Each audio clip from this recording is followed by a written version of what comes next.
Rock and roll goes hand in hand with wild behavior that is until someone can't play guitar or remember the words.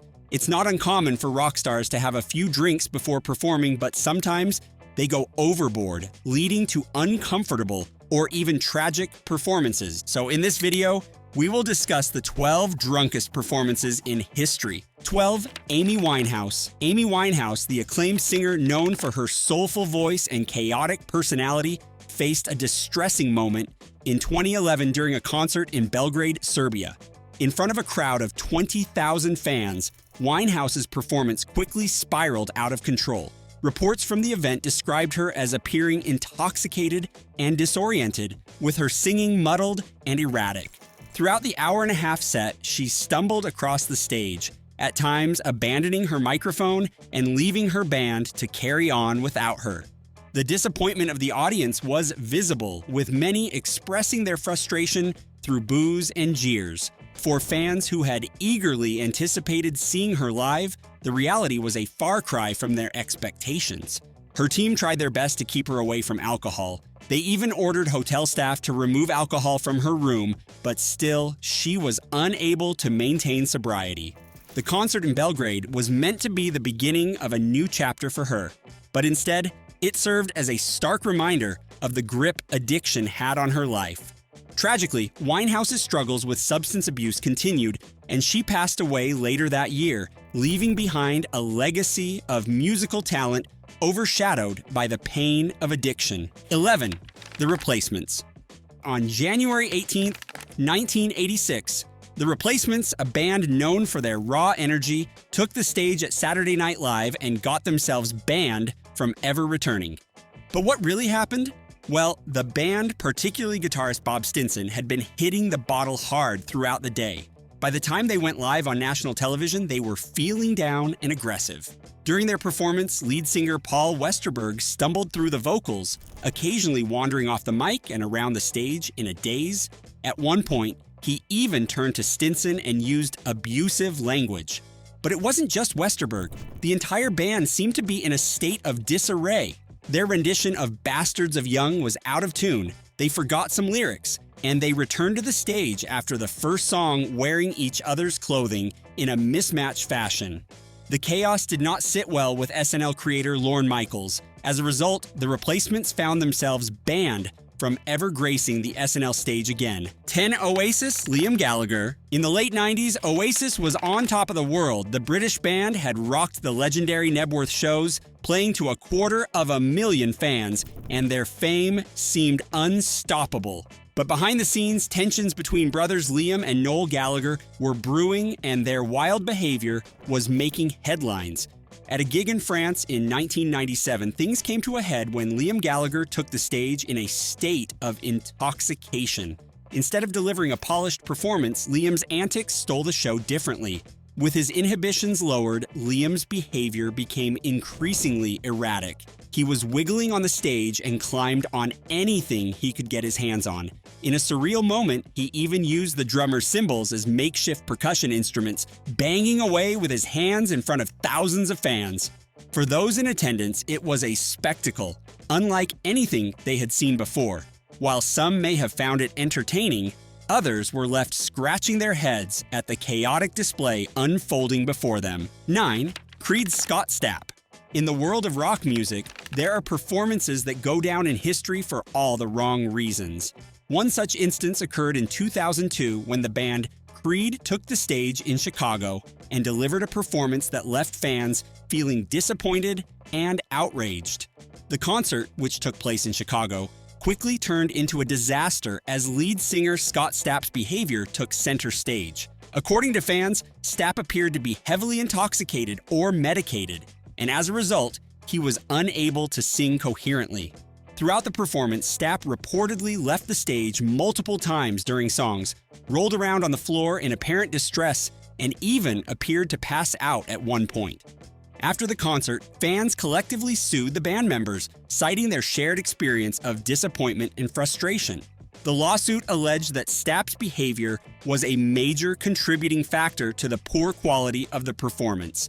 Adding fuel to the fire, it was revealed that Stapp had recently recovered from a major throat infection and had been advised to take powerful antibiotics. Despite this, he reportedly consumed an entire bottle of whiskey before taking the stage, ignoring the warning labels on his medication bottle.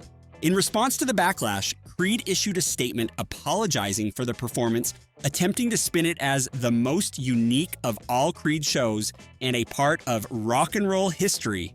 However, for many fans, the damage had already been done. 8. The Doors' Jim Morrison.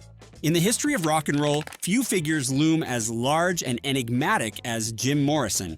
But by 1970, Morrison's personal struggles with drinking and substance use had reached a troubling peak, leading to some embarrassing and unforgettable moments on stage. During one infamous incident, Morrison went on a drunken rant in front of a crowd, uttering the bizarre line, "Come out from behind that false mustache, Adolf. I know you're in there." As a result, his bandmates, particularly keyboardist Ray Manzarek, exasperated as they tried to rein in his behavior. In another alleged event later that same year, Morrison's drunken behavior escalated when promoters cut power to everything except his vocal microphone during a show in Boston. Angered by the perceived slight, Morrison lashed out at the crowd before Manzarek intervened and pulled him off stage, abruptly ending the performance. The fallout from these incidents was swift and severe. The next scheduled show was canceled, signaling the beginning of the end for the Doors. Tragically, Morrison passed away the following year, leaving behind a legacy marred by his struggles with addiction and erratic behavior on stage. 7. Stone Temple Pilots' Scott Weiland. The late Scott Weiland, frontman of Stone Temple Pilots, was known for his powerful voice and charismatic stage presence. However, his struggles with substance abuse often overshadowed his musical talent. One of the most notorious incidents occurred during a Stone Temple Pilots show in Houston, where Weiland's intoxication was impossible to ignore. In footage from the show, Weiland can be seen going on a bizarre rant about God and friendship. His words slurred and his demeanor erratic.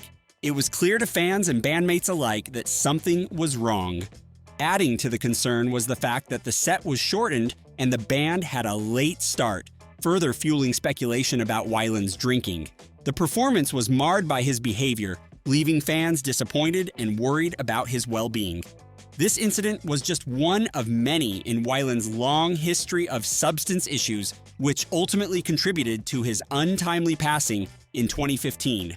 Despite his talent and success, Weiland's battle with addiction was a constant struggle that played out on stage for all to see. 6. Eddie Van Halen. Eddie Van Halen, the legendary guitarist of Van Halen, faced a tumultuous period in 2004 that became a dark chapter in the band's history. His struggles with alcohol and substance addiction reached a peak during the reunion tour with Sammy Hagar, leading to disastrous performances and tensions within the band. During one particularly rough show, Van Halen's guitar became unplugged while he played inebriated, leaving his tech scrambling to fix the problem. The performance suffered, and frustrations boiled over as tensions between Hagar and the rest of the band reached an all-time high. The doomed 2004 tour came to a dramatic end when Eddie smashed his guitar on stage, allegedly crying out to the crowd, "You don't understand." It was a heartbreaking moment that showed Eddie's struggles with addiction. 5. Avril Lavigne. In 2009, Avril Lavigne made headlines for all the wrong reasons when she appeared as a guest of the comedic glam metal band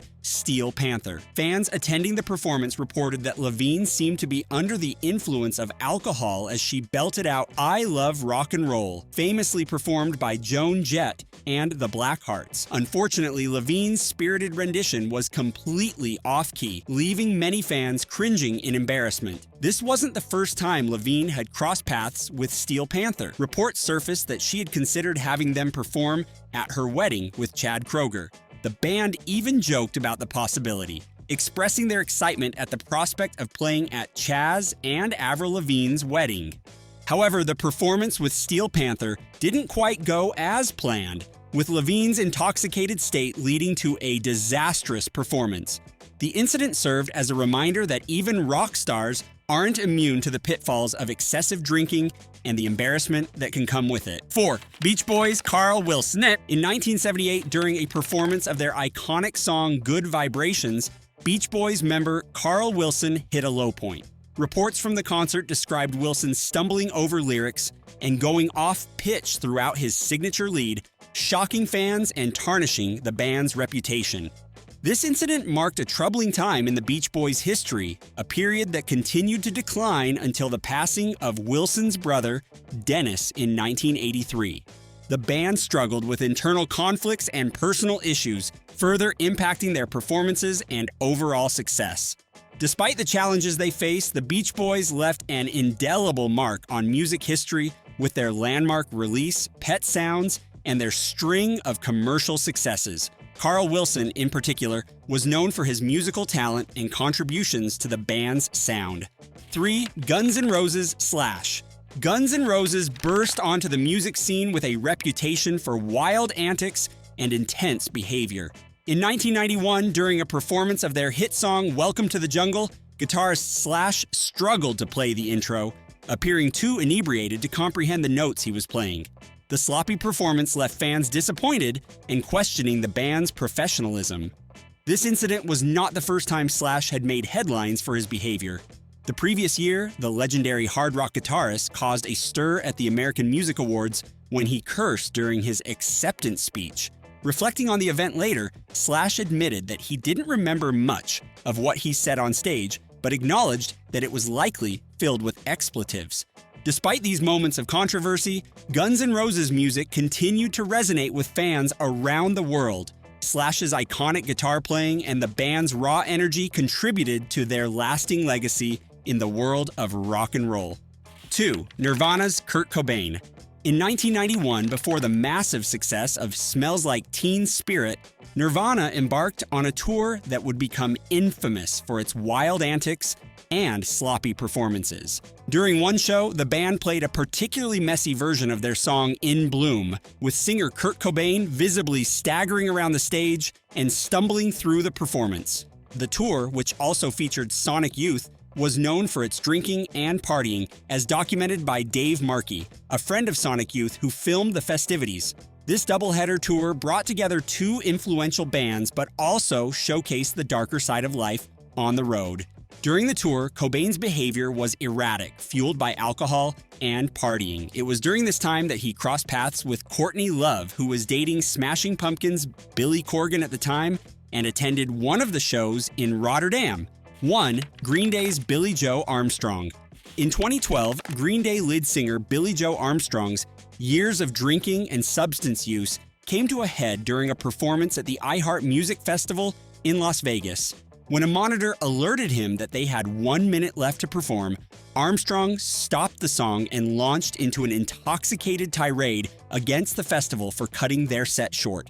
Reflecting on the incident later, Armstrong admitted that he only remembered bits and pieces of the night. The next morning, faced with the reality of his behavior, he knew he needed help. Armstrong's wife, Adrienne, confirmed the severity of the situation, and his manager wasted no time in arranging for him to enter rehab immediately. The incident served as a wake-up call for Armstrong and Green Day, causing him to confront his issues with addiction head-on. While it was undoubtedly a low point for Armstrong and the band, it also marked the beginning of a journey toward recovery and healing. This brings us to the end of our video. Hope you like our video. We'd really appreciate your support. If you could lend us a hand by following us, clicking on the bell icon for notifications, and leaving your valuable comments, it would mean a lot to us. Sending you warm regards from our corner of the world. Take care, and goodbye for now.